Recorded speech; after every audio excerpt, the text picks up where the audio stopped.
Hi guys. I'm just creating this video really quickly, cause I feel like in my object-oriented programming video I created before, it was a little bit how should I? It was very weird, like explaining stuff when I myself, was a little. I myself was a person that really has never used object oriented programming in Lua. That's why I kept saying that, I'm not a professional at this, because I've never personally used it in Lua for a programming language or to program. Um, so the only reason I'm making this video is to quickly add on a couple things that when I tried putting into that video, you saw me that I was like, oh, it's not working, because I was expecting stuff to work. And yeah, I just really quickly want to go over that. So before we had like a player or something, it was player, it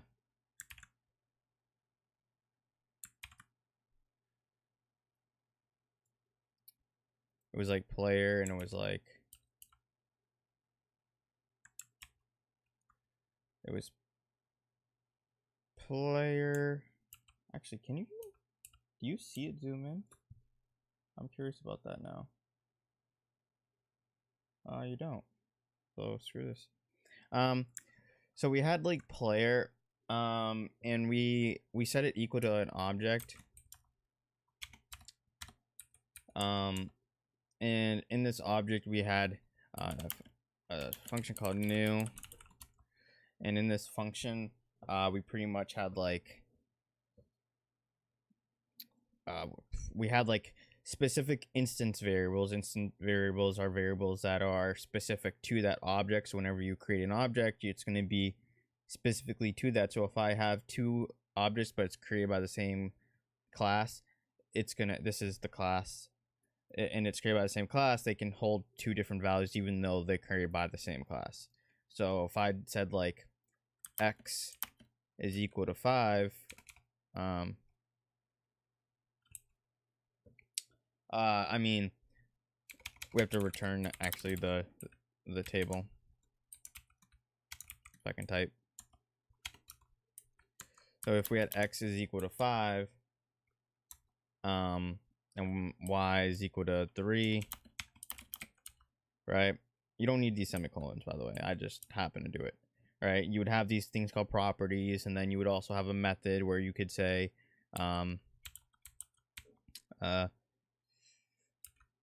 sum is equal to a function. Let's put self in here because we need that keyword self.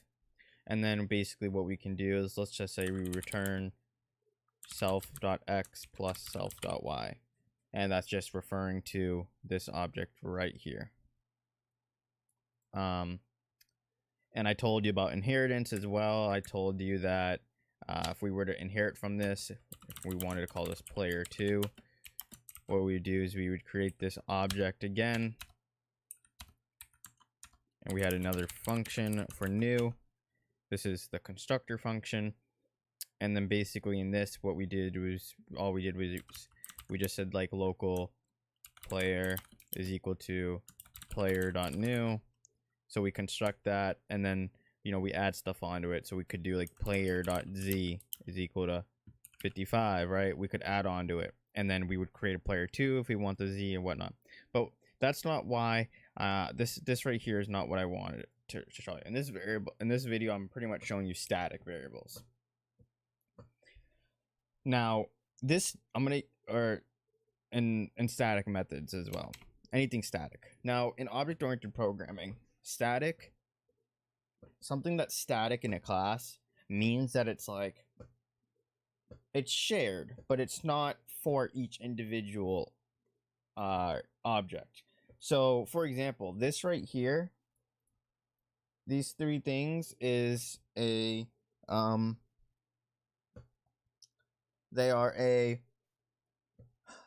these are instances. So if I were to just do this,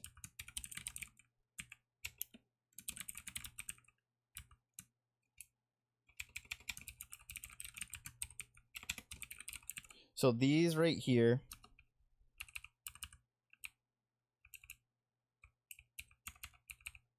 are instance variables or properties, and instance functions or methods, whatever you like to call them, right? So these are created for each individual object. So if I were to say local p1 is equal to player.new, and if I were to copy this many times and change each individual one, and we had all these right here, each and every single one of these has its own x and y and has its own sum function. So I could say p1.x is equal to 7 or 6, and we could say p2.x is equal to 10, right? So these, each of them can have a different one. So each of these variables is specifically towards the object you create, right? So that right there makes it's not a static variable, okay? It's not a static method. The same thing goes for this too, sum. We could overwrite the sum function by saying sum, and we just equaled it to 10. We could change it back to change it to a property or a number or something, or we could just override it with another function, and we could type in the function here, and that overwrites it. So now this p2 sum is blank, versus while every other single object's sum function or method is returns the self x plus y. Now, the point I'm going to try to make now with static is static variables go right here, or properties, whatever you want to call them. They go right up here where new is. Now, if you notice something, dot new is also, we can say kinda that this new function is kind of pretty much a static method in a way. It's a constructor function, yes, but it's kind of being used like a static variable or a static method, because no matter what, when you do player dot new, right, it's always the same function. It's always going to return the same stuff all the time. If you gave it an x and y, it's always going to return the same stuff if you give it that x and y. It's always this. This is the this is like the schematics, the plan for it. And you can't change this, but this is the point I'm going to try to make for you, right? You can create these objects over and over and over again, right? So let's just create that again. Let's call this p2, right? Player1.new. But what if we wanted to change this new function to something else, change it something different, right? So whenever we call a player.new, it's different. You wouldn't say p1.new is equal to a function, because this is different. What this is doing is it's saying, all right, well, in this object, which is this, create a new function. And that's pretty much just doing this. That's what it's doing. It's not specifically changing this. So the way we would do that is, it's pretty simple, as you would think, is instead you would call the player object. It's not really, you're going to call this player object, and this time we're talking about the new function, and we're going to change that. And we can change it to return something else, you know, to x equals 3, right? Just say we did that. Then that means this player 2 is going to have x equals 3 only. It's not going to have x, and it's not going to have the y, it's not going to have the sum. Now, why I'm saying this is just to add on to what how we would do this. So whenever you want to look at, change, alter, whatever, a static variable or method, you would be calling the actual object itself, not the instance of the object. So this is like an instance of an object. So this is specifically, this data in here is specifically only for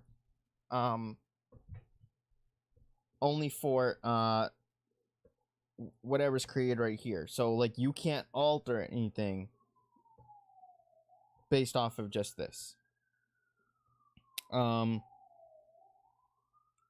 Now, to add on to this, if I want to say we'll have a static variable, we'll call this z, equal it to 5. Let's equal it to 15, right? We have z here. It's not the same as x and y here. If I were to look here and I were to do print p1 and I run this. Oh, whoops, I'm sorry, I gotta disable a script here.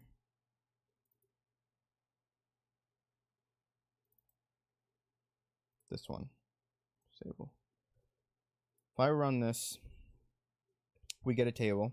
We say, okay, we got a table. What if we did, I'm gonna just do this, game dot or get service http service dot json encode. Oh man, and run that. Oh, whoops, sorry.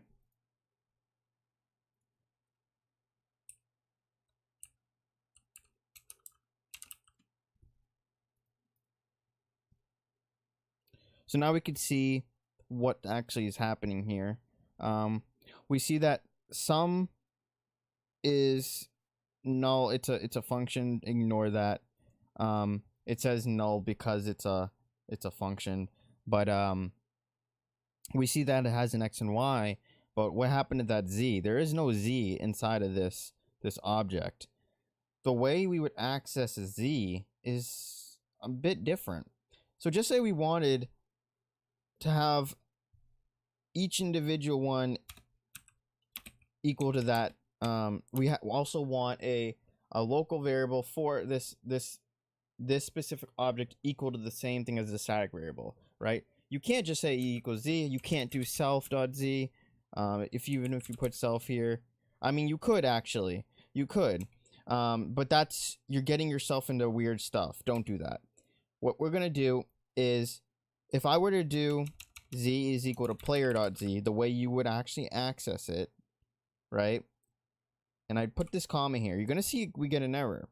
Unknown global player. That's because it's weird the way we we'll set this up.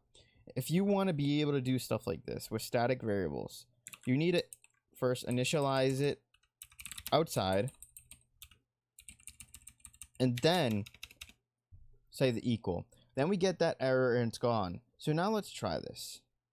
Let's try running this now. Oh, well, now we have a z of 15. Well, sorry, I don't know if you could see it. There we go. So now we have a z of 15, and now we're like, huh, okay. So whenever we want to access something, it's that, right? Okay. So then you're saying, okay, what's the use for this, right? Why do you need this? Well, if we said players equals z, right? And we did that, right? If we did, how about every single time, right, we create a new object, we want to say player.z is equal to player.z plus 1. Whoops.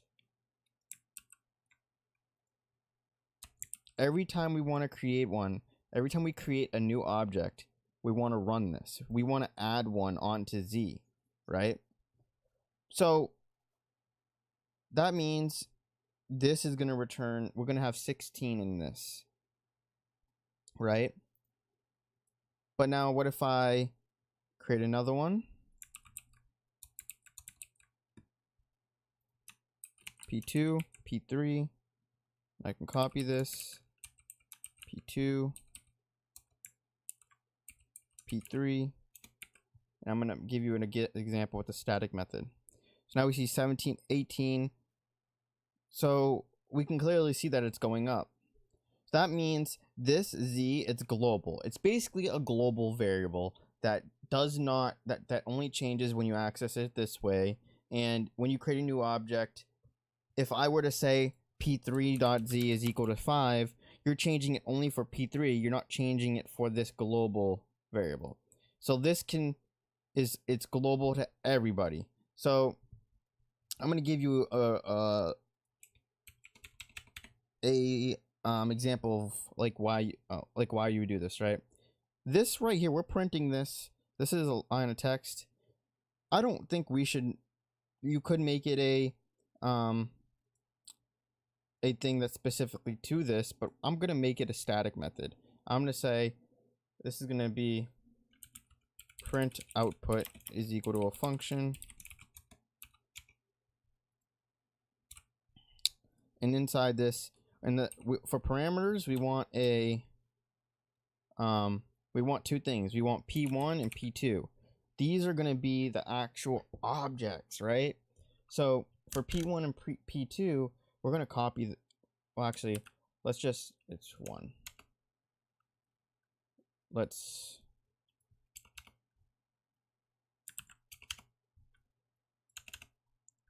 put this here. All right, and P1, right? Print output. So now we could just say player dot print output and then input P1 into this, and it will print out the no value. Oh, that's because wait, what line? Line 8. Oh, because we don't have Z anymore. So let's run this. So now we see that it is printing. Another way that people would use this is, instead of having, you could have it, so just say this sum function, we're going to remove this, right? You know, see how we're adding x and y? What if we want to add the x from one what if we want to add the x from one object and the y from another object? Now you could have a method in here that takes in one parameter or one argument and then adds it with another object. But what I'm going to do is I want to have two parameters. I want two objects, and I take those two objects and I'll add them. So here is where I would do that. Add x and y function. Add the comma here. And then here we'll say, so we have the we'll call this object 1, object 2. So we want to do return object1.x plus object2.y. We want to add the object 1's x and the object 2's y, right? Just say we want to do that. So let's change p2's.y to 100, right? And I change this to add x and y. We're going to give it p1 and p2. But this is a return function, so let's print this. Now the number that we should get out should be 5 plus 100, so 105. Boom, we got that. Now I'm pretty much done explaining what's how to do it. I just want to say now that static variables and methods is basically, you may be asking, okay, what would I have a use for this? You don't want to make everything in your code specific to each individual object. For example, if you want to count how many, like we did earlier, if you want to like just say count how many people there are total, like just say you have a banking account class, right? Or you create a banking account object and then you inherit, and then you have, no, actually that's perfect. We just have a banking account object, right? And we want to know how many banking accounts our bank has, right? So whenever you create a object or create a banking account, you can add one to a static variable. Add +1. If you want it gets deleted, subtract 1, right? That's a global variable that we can access from anywhere. We don't need a specific object for it. And we wouldn't want to either way.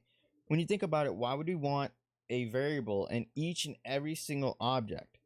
That's holding up a lot of memory, because we don't need that. We don't need that that's just holding up memory. Because just say we had 1,000, or just say we had 1 trillion banking accounts, right? and we had 1 trillion variables. Now this is hypothetical, that should never happen, but just say we had a trillion banking account objects. That means we also have a trillion variables that are just equal to how many banking account objects there are, which we don't need that. We should only have one, because there's only going to be one that we need to access. So we would just access it like banking account dot amount, and that's how we would access it. Banking account is the class name. This is called class, or whatever you want to call it, object, and then this is a static variable. But when you said the new amount, when you did the new method, that would actually call a +1 to it, to the amount. And this, you really want to learn that. I don't really program in Roblox anymore. I kind of stopped.